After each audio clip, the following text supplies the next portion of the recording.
आपने और क्यों? Good morning sir. स्टॉक का नाम है टाटा स्टील बीएसएल। 2018 में आईबीसी से जो है टाटा स्टील ने इसका अधिग्रहण किया था। अब टाटा स्टील की पूरी तरीके से सब्सिडरी कंपनी है। अब आप इस कंपनी की खासियत देखें, इनके प्लांट्स हैं उत्तर प्रदेश में, तमिलनाडु में, उड़ीसा में और महाराष्ट्र में। इसी के साथ इनको एक स्ट्रेटेजिक एडवांटेज मिलता है क्योंकि ईस्ट वेस्ट नॉर्थ साउथ हर लोकेशन पे भारत में अगर आप देखें तो इनके प्लांट्स है, तो सप्लाई के चलते इनको एक बेनिफिट देखने को मिलता है। ये जो स्ट्रेटेजिक लोकेशन है इसका फायदा इन्हें बिक्री में भी देखने को मिलता है।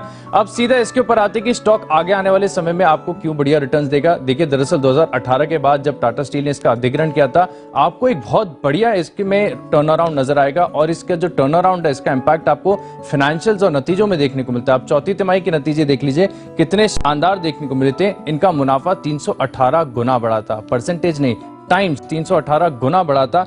मार्जिन 18% से बढ़कर 35% हो गए। इतना स्ट्रॉन्ग रिबाउंड दिखाया गया था। और एक और खास बात अनिल जी जो आपने हमें सिखाई थी कि इस स्टील की जो सुपर साइकिल है इसमें उन कंपनीज पर भी फोकस करना चाहिए जहां पर कर्ज बहुत ज्यादा है, क्योंकि जो सुपर साइकिल की जिसमें अभी तो बस शुरुआत हुई है, इनमें इनकी अर्निंग्स इंप्रूव होगी, फ्री कैश फ्लोज बढ़ेंगे और इसका इस्तेमाल एक कर्ज भुगतान में करेंगे। और आप देखिए इसका असर देखने को भी मिल रहा है क्योंकि FY21 में अगर आप देखें तो कंपनी ने अपना कर्ज भी घटाया है। FY21 में कर्ज 16,738 करोड़ से घटाकर 10,686 यानी करीब 6,000 करोड़ के आसपास का जो है कर्ज का भुगतान भी किया है। यानी बैलेंस शीट में भी जो इंप्रूवमेंट है इसका फायदा आपको आगे जाकर देखने को मिलेगा। और स्टील सेक्टर की तो अभी शुरुआत हुई है, यानी यहां से फ्री कैश फ्लोज और बढ़िया बेहतर होंगे, अर्निंग्स मोमेंटम और पिकअप होते हुए नजर आएगा, बैलेंस शीट और यहां से ज्यादा मजबूत होती हुई नजर आएगी। प्रमोटर्स का देखें तो लगातार इस कंपनी पर भरोसा बना हुआ है। 72.65% के आसपास की जो हिस्सेदारी है, डीआईएस करीब 6.44% हिस्सेदारी होल्ड करते हैं और विदेशी निवेशक भी 1% से ज्यादा इस कंपनी में होल्ड करते हैं। अच्छी बात यह है कि देखिए इतने सस्ते वैल्यूएशन है कि आपको नजर आएगा कि सिर्फ 4.4 का पीई है, आधे टाइम प्राइस टू बुक है और आधे टाइम ये मार्केट कैप टू सेल्स है। स्टील सेक्टर में अगर आप देखें तो one of the cheapest companies है इन टर्म्स ऑफ वैल्यूएशंस के हिसाब से। अगर आप देखें 3.8 का ईवी एबिटा है और इतनी बढ़िया फंडामेंटल्स वाली कंपनी जो कि 13% का रिटर्न ऑन इक्विटी एंजॉय करती है। अनिल जी, यही समझ में आता है कि स्टॉक आगे जाकर मल्टी बैगर साबित होगा। बिल्कुल, तो मल्टी बैगर बनने की तैयारी में है टाटा स्टील बीएसएल। इस पर अनिल सर आप भी अपनी राय दें। जैसा आशीष बता रहे थे, कमोडिटी साइकिल से बेनिफिट करने के लिए ये कंपनी भी तैयार है। किस तरह की परफॉर्मेंस एक्सपेक्ट करें? आपको क्या पसंद है इस कंपनी में?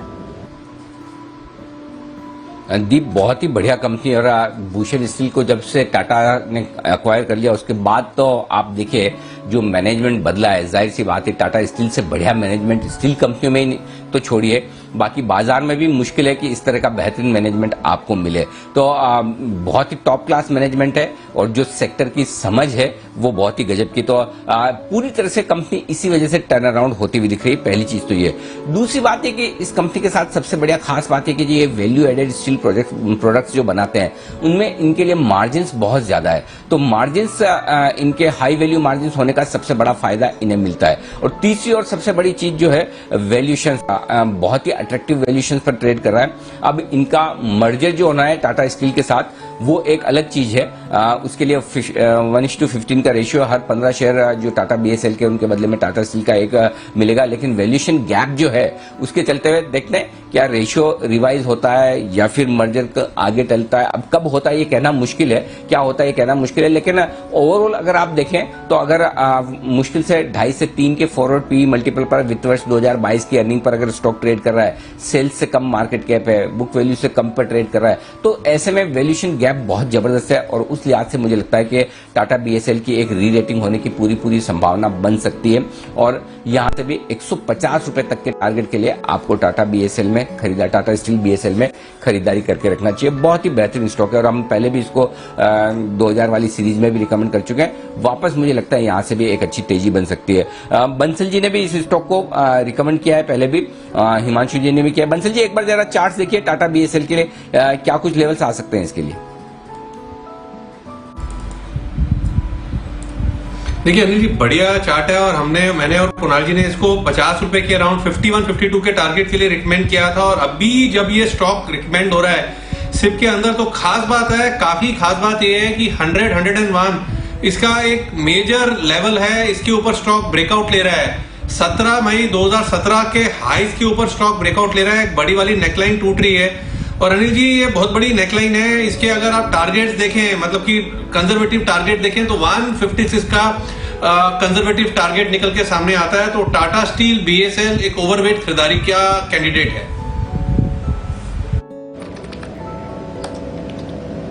ओके, तो ये है आपके लिए टाटा स्टील बीएसएल पर खरीदारी की राय।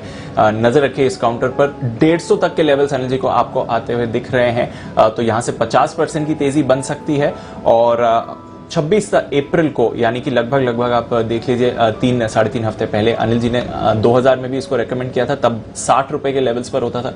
75 के इवेंचुअल टारगेट्स दिए थे जो कुछ ही समय में आ गए। पर कमोडिटी साइकिल का बड़ा फायदा आपको टाटा स्टील बीएसएल पर आते हुए दिख सकता है। नजर रखनी है टाटा स्टील बीएसएल, आज का एसआईपी स्टॉक, साथ ही आज के ट्रेडर्स डायरी के 20 दमदार रिकमेंडेशंस कौन से हैं वो भी एक बार देख लेते हैं आशीष और कुशल की तरफ से।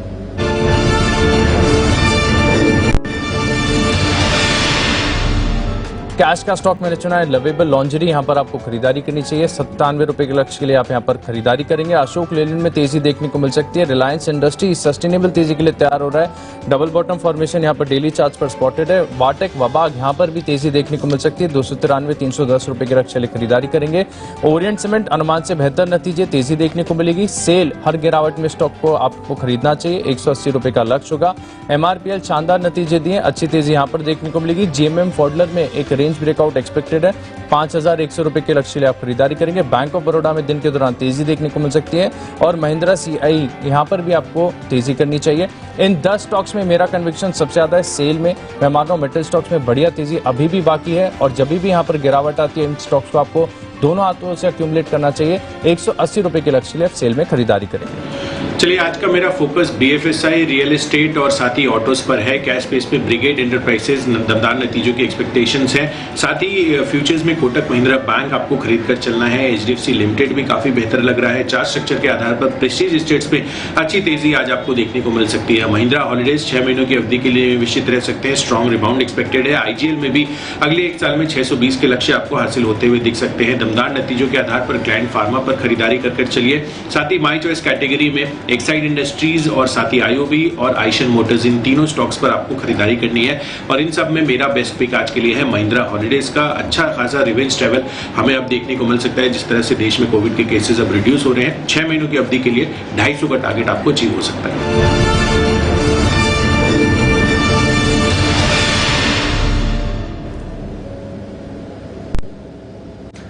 मेटल स्टॉक्स में एक्शन वापस बनते हुए दिख रहा है। कमोडिटी साइकिल पर रखे फोकस और आज दमदार तेजी के लिए बाजार फिर से तैयार हो रहे हैं।